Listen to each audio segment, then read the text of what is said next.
going back to some very important point that Mr. Foucault made, one does not necessarily allow the state to define what is legal. Now, the state has the power to enforce a certain concept of what is legal, but power doesn't imply justice or correctness even. So the state may define something as civil disobedience and may be wrong in doing so. For example, in the United States, the state defines it as civil disobedience to, let's say, derail an ammunition train that's going to Vietnam. And the state is wrong in defining that as civil disobedience because it's legal and proper and should be done. It's proper to carry out actions that will prevent the criminal acts of the state, just as it's proper to violate a traffic ordinance in order to prevent a murder. If I was standing at a street corner and the traffic light were red, let's say I was standing in my car and I drove across the traffic light to prevent somebody from, let's say, machine gunning a group of people, of course that's not violation of law. It's an appropriate and proper action. No sane judge would convict you for such an action. Similarly, a good deal of what the state authorities define as civil disobedience is not really civil disobedience. In fact, it's legal, in fact, obligatory behavior in violation of the commands of the state, which may or may not be legal commands. So one has to be rather careful about calling things illegal, I think. Oui, mais alors là, je voudrais vous poser une question. Quand vous êtes aux États-Unis, lorsque vous faites une action franchement illégale, which I regard as illegal, not just the state. No, when the state's an action state that regards the as illegal. state considers as illegal. Yeah. Est-ce que vous faites cette action parce que vous la trouvez juste en vertu d'une justice idéale, ou bien est-ce que vous la faites parce que la guerre de classe la rend utile et nécessaire? Est-ce que vous vous référez à une justice idéale? Voilà le problème. Very often, when I do something which the state regards as illegal, I regard it as legal. Yes, because I regard the state as criminal. But in some instances, that's not true. That is, let me be quite concrete about it and move from the area of class war to imperialist war, where the situation is somewhat clearer and easier. Take international law, a very weak instrument, as we know, but nevertheless it incorporates some rather interesting principles. Well, international law, in many respects, is the instrument of the powerful. That is, international law permits much too wide a range of international forceful intervention in support of existing power structures that define themselves as states and against the interests of masses of people who happen to be organized in opposition to states. But, in fact, international law is not solely of that kind. And in fact, there are interesting elements of international law, let's say embedded in the United Nations Charter, which permit, in fact, I believe, require the citizen to act against his own state in ways that the state will falsely regard as criminal. But nevertheless, he's acting legally, because international law also happens to prohibit the threat or use of force in international affairs, except under some very narrow circumstances, of which, for example, the war in Vietnam is not one. Which means that in the particular case of, let's say, the Vietnam War, the one that interests me most, the American state is acting in a criminal capacity, and people have the right to stop criminals from murdering people. Just because the criminal happens to call your action illegal when you try to stop him, that doesn't mean it is illegal. I mean, a perfectly clear case of that is the present case of the Pentagon Papers in the United States, which I suppose you know about. Reduced to its essentials and forgetting legalisms, what is happening is that the state is trying to prosecute people for exposing its crimes. That's what it amounts to. C'est donc au nom d'une justice plus pure que vous critiquez le fonctionnement de la justice. Parce que, c'est pour moi, si vous voulez, important de savoir ça, parce que nous avons actuellement en France un débat sur le problème de la justice et à propos de l'institution d'un tribunal populaire à propos de la justice. Vous connaissez le problème.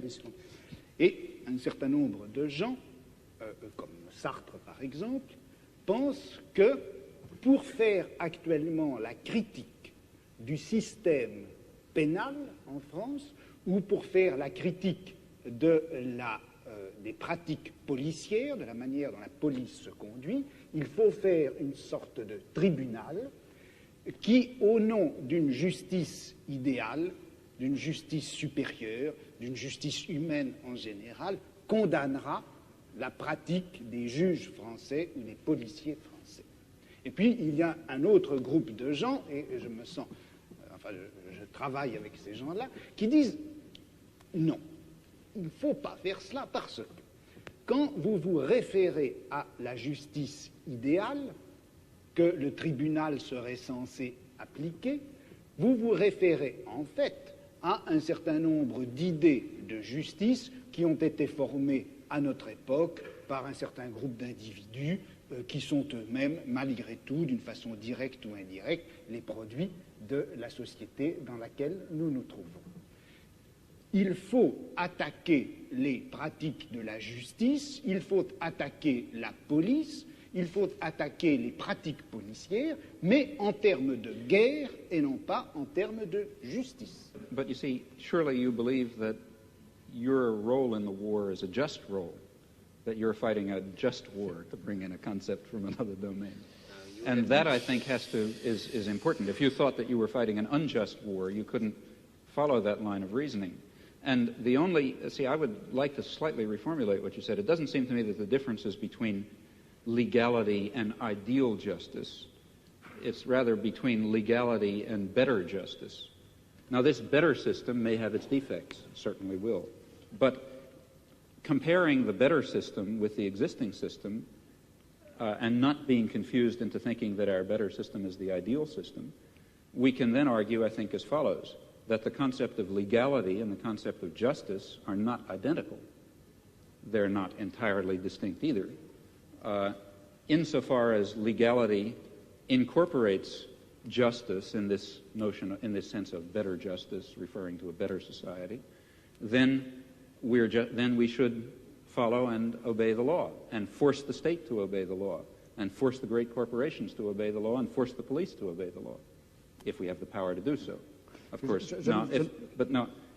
just final, if in those areas where the legal system happens to represent not better justice, but rather the techniques of oppression that have been codified in a particular autocratic system, well, then a reasonable human being should disregard and oppose them, at least in principle. He may not, for some reason, do it in fact.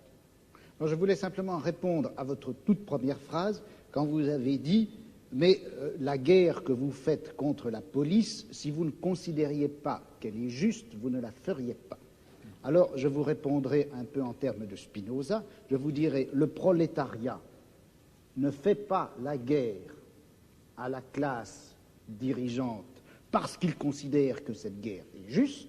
Le prolétariat fait la guerre à la classe dirigeante parce qu'il veut, pour la première fois dans l'histoire, prendre le pouvoir. Et c'est parce qu'il veut prendre le pouvoir qu'il considère que sa guerre est juste. Yeah, I don't agree On fait la guerre pour gagner et pas parce qu'elle est juste. I don't personally agree with that. For example, if I could convince myself that attainment of power by the proletariat would lead to a terroristic police state in which freedom and dignity and decent human relations would be destroyed, then I wouldn't want the proletariat to take power.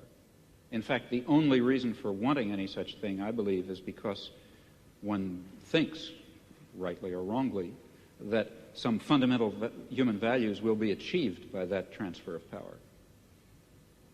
Alors, je vous répondrai ceci.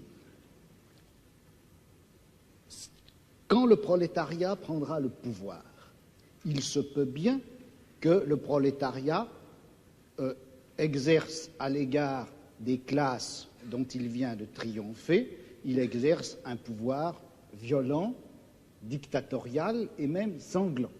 Je ne vois pas quelle objection on peut faire à cela. Maintenant, vous me direz,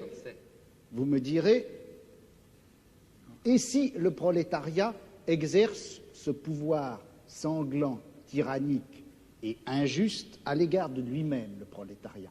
Alors je vous répondrai, ça ne peut se produire que si le prolétariat n'a pas réellement pris le pouvoir, mais c'est qu'une classe extérieure au prolétariat, ou un groupe de gens intérieurs au prolétariat, une bureaucratie ou les restes de la petite bourgeoisie, etc., s'est emparé du pouvoir.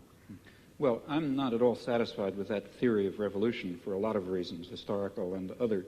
But even if one were to accept it for the sake of argument, still that theory is maintaining that it is proper for the proletariat to take power and exercise it in a violent and bloody and unjust fashion, because it is claimed, in my opinion falsely, that will lead to a more just society in which the state will wither away, in which the proletariat will be a universal class, and so on and so forth.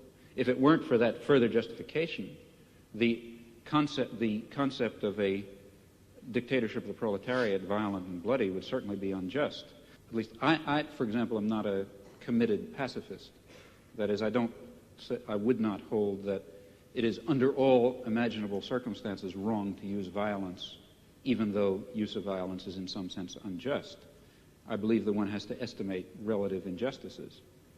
But the use of violence and the creation of some degree of injustice can only itself be justified on the basis of the claim and the assessment, which always ought to be undertaken very, very seriously and with a good deal of skepticism, that this violence is being exercised because a more just result is going to be achieved.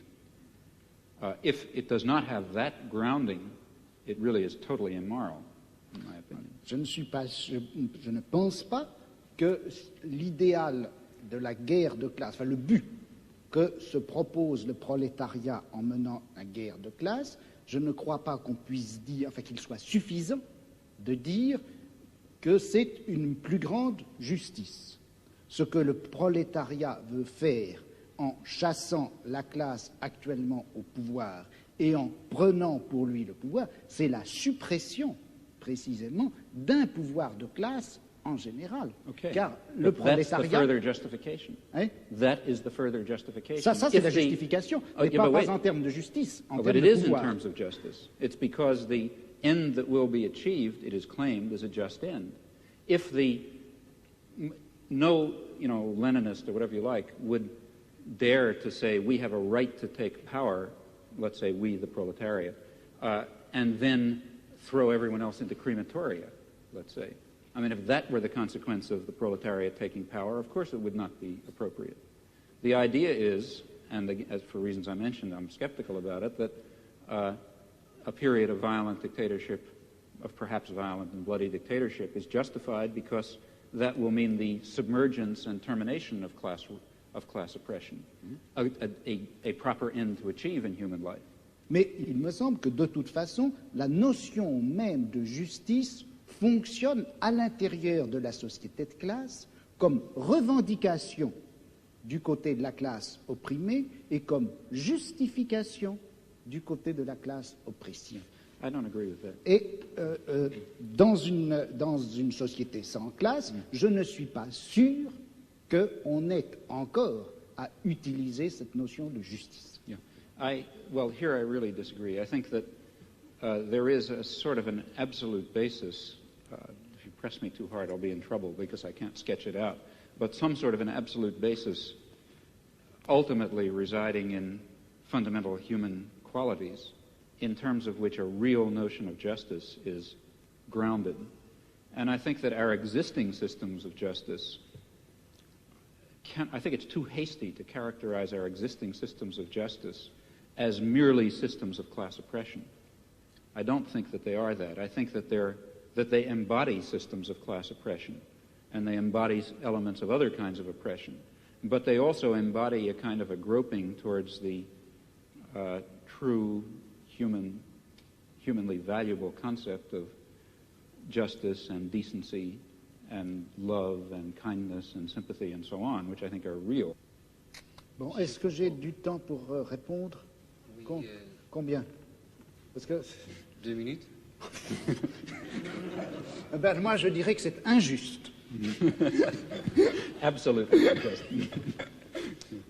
Non, mais bon, je ne veux pas répondre en si peu de temps.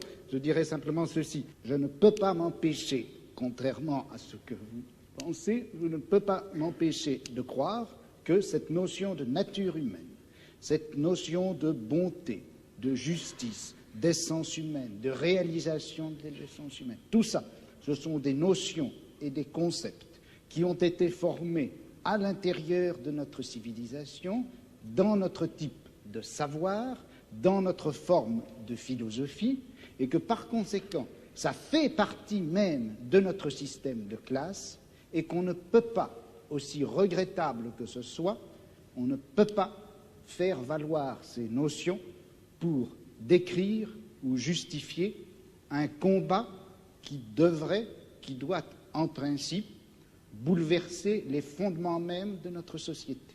Il y a là une extrapolation dont je n'arrive pas à trouver la justification historique.